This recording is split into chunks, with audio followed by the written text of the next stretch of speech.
طبعا الناس المحترمة عاوزة تعرف ان انا سبت ايطاليا وطلعت على باريس. وطلعت من باريس بعد ما نمت فيها ليلة على فين؟ انا طلعت من باريس مباشر على امستردام.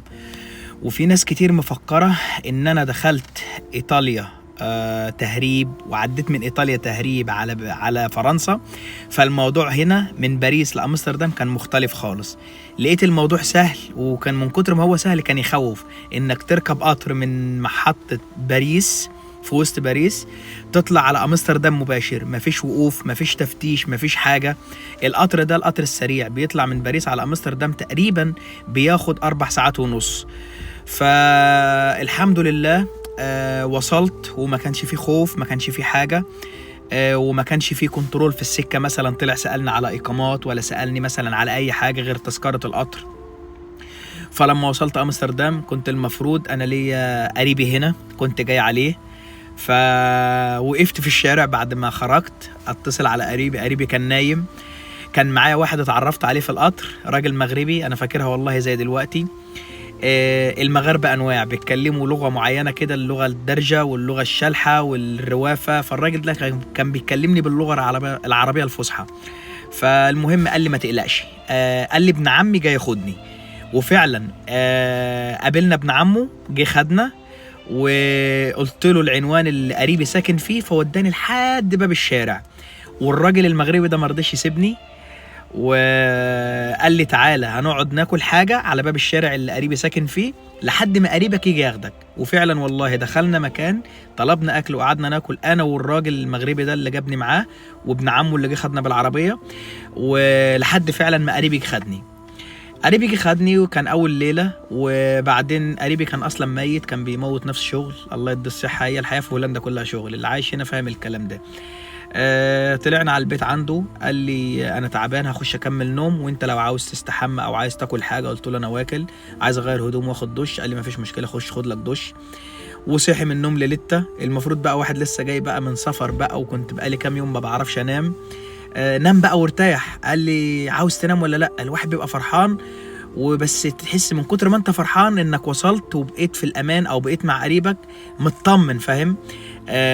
فقلت له لا انا عاوز اجي معاك. فعلا هو كان بيشتغل في الجرايد. هولندا هنا الناس بتوزع جرايد، بتاخد الجرايد من مكان معين تروح توزعها على العناوين، لسه زي نظام معرفش الموضوع ده موجود في مصر ولا لا.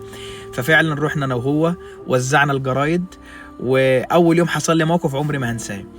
قال لي هتشتغل معايا في الشغلانه ديت؟ قلت له يلا على الله ما فيش مشكله. قال لي خلاص اركب العجله. والعجل هنا في هولندا له صندوق قدام بلاستيك كده، حط لي شويه جرايد وقال لي يلا سوق. فالمهم طلعت سوق بالعجله معاه وماشي وراه علشان يعلمني اشتغل ازاي، وانا لسه جاي ما ارتحتش، بس غيرت هدوم ونزلت معاه عشان تعرف بس لما الواحد يبقى عايز ياكل عيش ما يقولش بقى انا تعبان وانا همدان وانا عاوز ارتاح، والكلام ده مفيش منه. المهم القصد يعني حط لي شويه الجراد حبه صغيرين خالص. هو ما شاء الله كان بيعبي العجله، يعني تحس ان هو مثلا الفلاحين عارفين يعني حمل البرسيم على الحماره. ما شاء الله كان بيحمل عجله زي حمل البرسيم، يعني العجله بتبقى ماشيه مش بتترعش من كتر ما محمله. وحط لي حبه صغيرين. هولندا لسه بيستعملوا الترام، يعني لسه بيستعملوا الترام زي اللي في اسكندريه عندنا كده. وانا ماشي العجله بقت تطوحني، ما انت جاي تعبان ومش عارف تمسك نفسك، مش قادر تسيطر على البتاع. رحت نازل في قلب شريط الترام بالعجله اللي هي الطاره اللي قدام، قمت نازل بوم على وشي. انا بقيت مكسوف وبقيت اضحك على الموقف. الهولنديين كانوا خارجين بالليل سكرانين ومن الديسكات وبتاع، بقى يضحكوا عليا وقاموا يعني نساعدك وشالوني قوموني، وانا مش فاهم حاجه. انا مرعوب لا البوليس يجي ياخدني ولا الهولنديين، انا مرعوب من الكسوف. فانت يا عيني في نص هدومك مش قادر يعني ولا وتقول انا تعبان ورجلك والله موقف عمري ما هنساه. المهم قريبي نزل بسرعه شال معايا العجله وعدله. قال لي انت كويس؟ قلت له الحمد لله.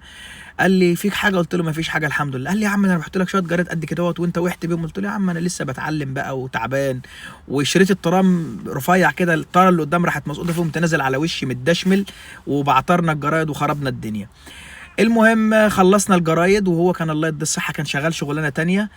فضلنا شغالين من بالليل لحد ما النهار طلع علينا. خلاص النهار طلع علينا، بقت خلاص عيني فيها شطه مش قادر افتح عيني. واحنا مروحين قال لي ايه رايك في شغلانه الجرايد، هتشتغلها معايا؟ قلت له اقول لك على حاجه قريبي، انا عاوز اشتغل اي شغلانه في هولندا الا شغلانه الجرايد دي، عمري ما هشتغلها. المهم الفيديو عدى داخلين على 5 دقايق، نكمل ان شاء الله بقى الحدوته دي بكره. يلا اشوفكم على خير.